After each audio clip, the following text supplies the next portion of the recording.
प्रेम हे बावरे भाग 13. तर मित्र आणि मैत्रिणींनो, तुम्ही जर आमच्या चॅनलवर नवीन असाल तर चॅनलला सबस्क्राईब करा आणि बेल आयकन प्रेस करा. पिहू आणि प्रणवची प्रेम कहाणी आता बहरू लागली होती. आता बराच वेळ ते गप्पा मारायचे.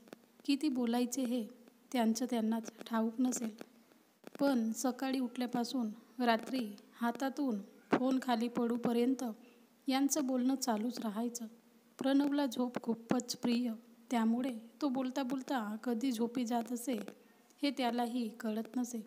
पण पिहू मात्र बडबड करतच असायची आणि प्रणव झोपला कळलं की खूप राग यायचा तिला. हा साधं सांगूनही झोपत नाही, मी एकटीच बडबडत बसते. आज कॉलेजला जाताना फारच उशीर झाला होता. त्यात तिने गडबडीने केसांची वेगळीच स्टाईल केली. तिला ती स्टाईल अजिबात आवडत नसे, पण नाईलाज आज उशीर जो झाला होता. पण प्रणवने जेव्हा तिला पाहिलं त्याला ती स्टाईल इतकी आवडली की रोजच अशी स्टाईल करत जा असं त्याने आवर्जून सांगितलं तिला. मग काय, न आवडणारी स्टाईल ही तिला आता खूपच आवडू लागली होती. कधी कधी तरी ती तसे केस बांधायची आणि प्रणव मात्र तिला पाहत राहत असे. अधूनमधून ते भेटत. कॉलेजमध्ये तर रोजच सोबत असत, पण त्यांना निवांत बसून बोलता येत नसे. आजही ते भेटले होते. प्रणव पिहूला आज दुर्गा मातेच्या मंदिरात घेऊन गेला होता. मंदिर थोडं उंचावर होतं. पायऱ्या चढून दोघे वर गेले. मंदिराभोवती एक प्रदक्षिणा काढली. नंतर दोघेही देवीला नमस्कार करत होते की पिहूने हळूच एक डोळा उघडून प्रणवकडे पाहिलं आणि नंतर हात जोडून तिने देवीला प्रार्थना केली. आई, आज आम्ही दोघे आलो आहोत. पुढच्या वेळी जोडीने दर्शन करायला येऊ दे. या प्रणवला थोडी अक्कल दे. खूपच रागराग करतो, पण खूप चांगला आहे. आम्हाला नेहमी सोबत ठेव आई. तिने डोळे उघडले. प्रणवचं दर्शन झालं होतं. प्रणव म्हणाला, काय ग, इतकं काय मागत होतीस देवीला? पिहू त्याच्या बोलण्यावर हसली. पिहू म्हणाली, ते टॉप सिक्रेट आहे. प्रणव म्हणाला, मला नाही सांगणार? पिहू म्हणाली, नाही, ते सांगितलं ना देवीला, आणि ते पूर्ण झालं की सांगेन तुला. प्रणव म्हणाला, तुम्हा मुलींचं मला काही कळतच नाही. जाऊ दे, चल थोडा वेळ बसू. किती छान आणि शांत वाटतं इथे. मी कधी कधी येतो मित्रांसोबत इथे. पिहू म्हणाली, हां, छान वाटतं. प्रसन्न आहे इथलं वातावरण.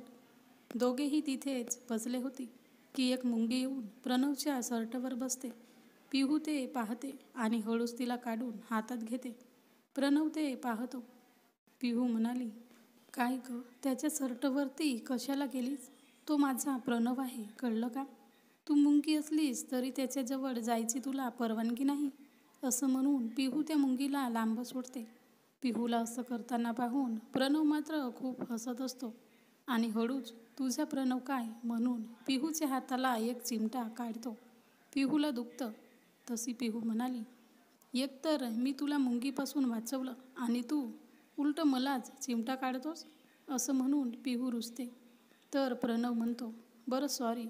अरे विसरलोच, बाईकला एक बॅग अडकवली आहे, त्यात आईस्क्रीम आणलं होतं.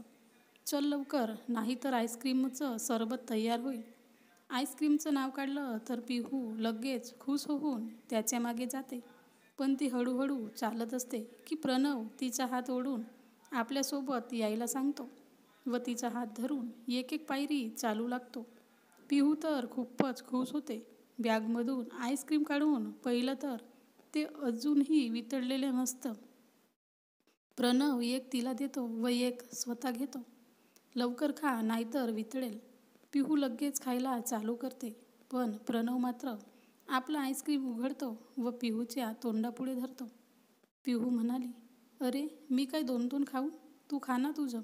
प्रणव म्हणाला, हो ग खातो, पण एक बाईट खा ना तू. पिहू म्हणाली, ये काही पण हं, मला पागलपोरी बोलतोस आणि तू काय हे पागलसारखा करत आहेस? प्रणव म्हणाला, तू खाणार की नाही? प्रणव थोडा रागावतोच. ते पाहून पिहूला कसं तरीच वाटतं. बरं बरं दे, खाते म्हणून त्याच्या आईस्क्रीमचा एक बाईट पिहू खाते व बाकी प्रणवला देते. प्रणव पिहूकडे पाहत हसत असतो. पिहू म्हणाली, असं काही पाहतोस? मी नाही देणार माझं आईस्क्रीम तुला. प्रणव तर हे ऐकून हसतच राहतो. प्रणव म्हणाला, हावरी कुठली? पिहू म्हणाली. प्रणव तिला पाहत असतो. त्यांचं आईस्क्रीम केव्हाचं संपलं होतं, पण पिहूचं अजून चालूच होते. तो तिला एकटक पाहत असतो. प्रणव म्हणाला, किती छान आईस्क्रीम खातेस ग तू. लहान मुलंही खात नसतील असं म्हणून तो पिहूला जवळ ओढतो आणि उचलून गोल गोल फिरवतो. पिहूला काही कळायचे आधीच प्रणवने असं केलं. तिला तर सावरायला वेळही मिळाला नाही. तोल जाऊन पडते की काय असं वाटलं तिला. पण प्रणवने तिला घट्ट पकडून ठेवलं होतं आणि गोल गोल फिरवत होता. या नादात तिचं थोडंसं शिल्लक असलेलं आईस्क्रीम खाली पडलं. पिहू म्हणाली, प्रणव सोड ना, बघ आईस्क्रीम ही पडलं. प्रणव म्हणाला, पडू दे ग, पुढच्या वेळी मी तुला जास्त आणून देईल. पिहूला काय बोलावं तेच कळेना. ती लाजून लाल झाली होती आणि प्रणव तिच्याकडे पाहून हसत होता. मग हळूच त्याने तिला खाली उतरवले व चल जाऊ, उशीर होत आहे असं बोलला. प्रणवचं कॉलेज पूर्ण झालं होतं. सुदैवाने त्याला लगेच नोकरीही मिळाली होती. पण पिहूचं कॉलेजचं शेवटचं वर्ष सुरू झालं होतं आणि तिचं फक्त प्रणव आणि प्रणवच चालू होतं. प्रणवचे प्रेमात ती मीरा झाली होती आणि या गोष्टीचा राग प्रणवला यायला लागला होता. तिने थोडा अभ्यासातही लक्ष द्यावं म्हणून तो तिला समजावत होता. कधी कधी तीही समजून घ्यायची प्रणवला नोकरी मिळाल्याचा तिला खूप आनंद होता. पण त्याबरोबर आता प्रणव कॉलेजमध्ये आपल्याला रोज दिसणार नाही याचं दुःखही झालं होतं. रोज प्रणवला पाहायची सवय झाली होती. कॉलेजमध्ये आल्या आल्या अजूनही तिचं लक्ष पार्किंगमध्ये जायचं. अजूनही ती तिथे प्रणवची बाईक शोधायची. पण कधी असणार बाईक तिथे? प्रणवने तर केव्हाचं कॉलेज सोडलं होतं ना. सुरुवातीला कॉलेज तिला नकोसं वाटू लागलं, पण शिक्षणही गरजेचं होतं ना. मग काय, प्रणव कॉलेजमध्ये नसला तरी त्याच्या आठवणी आहेत आणि आपण बोलतोही त्याच्यासोबत. याचा विचार करून ती पुढे निघाली. पिहूने तिचेही नकळत प्रणवसोबत तिच्या भविष्याची असंख्य स्वप्न पाहिली होती. केलं तर लग्न फक्त प्रणवसोबतच करायचं.